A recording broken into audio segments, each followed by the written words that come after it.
एक समय की बात है जब शहर से थोड़ी दूर में एक मंदिर बनाया जा रहा था। उस मंदिर के निर्माण में लकड़ियों का इस्तेमाल किया जा रहा था।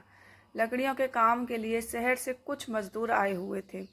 एक दिन मजदूर लकड़ी चीर रहे थे। सारे मजदूर रोज दोपहर का खाना खाने के लिए शहर जाया करते थे।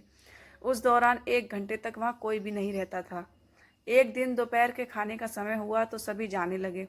एक मजदूर ने लकड़ी आधी ही चीरी थी, इसीलिए वह बीच में लकड़ी का खूंटा फंसा देता है ताकि दोबारा चीरने के लिए आरी फंसाने में आसानी हो। उनके जाने के कुछ समय बाद बंदरों का एक समूह वहां आ जाता है। उस समूह में एक शरारती बंदर था जो वहां पड़ी चीजों को उल्टा पुल्टा करने लगा। बंदरों के सरदार ने सभी को वहां रखी चीजों को छेड़ने से मना किया। कुछ समय बाद सारे बंदर पेड़ों की तरफ वापस जाने लगे तो वह शरारती बंदर सबसे बचकर पीछे रह जाता है और ऊधम मचाने लगता है।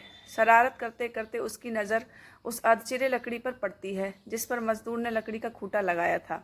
खूंटे को देखकर बंदर सोचने लगा कि उस लकड़ी को वहां पर क्यों लगाया है, उसे निकालने पर क्या होगा।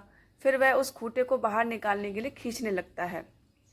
बंदर के अधिक जोर लगाने पर वह खूंटा हिलने और खिसकने लगता है, जिसे देखकर बंदर खुश होता है और जोर लगाकर उस खूंटे को सरकाने लगता है। वह खूंटे को निकालने में इतना मगन हो जाता है कि उसे पता ही नहीं चलता कि कब उसकी पूंछ दोनों पार्टों के बीच में आ गई। बंदर पूरी ताकत के साथ खूंटे को खींचकर बाहर निकाल देता है। खूंटा निकलते ही लकड़ी के दोनों भाग चिपक जाते हैं और उसकी पूंछ बीच में फंस जाती है। पूंछ के फंसने पर बंदर दर्द के मारे चिल्लाने लगता है और तभी मजदूर भी वहां पहुंच जाते हैं। उन्हें देखकर बंदर भागने के लिए जोर लगाता है तो पूंछ टूट जाती है। वह चीखते हुए टूटी पूंछ लेकर भागता हुआ अपने झुंड के पास पहुंच जाता है।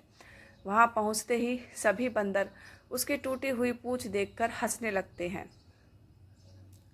हमें ना तो दूसरों की चीज़ों के साथ छेड़छाड़ करनी चाहिए और ना ही उनके काम में दखलंदाजी करनी चाहिए। ऐसा करने से हमें ही नुकसान होता है।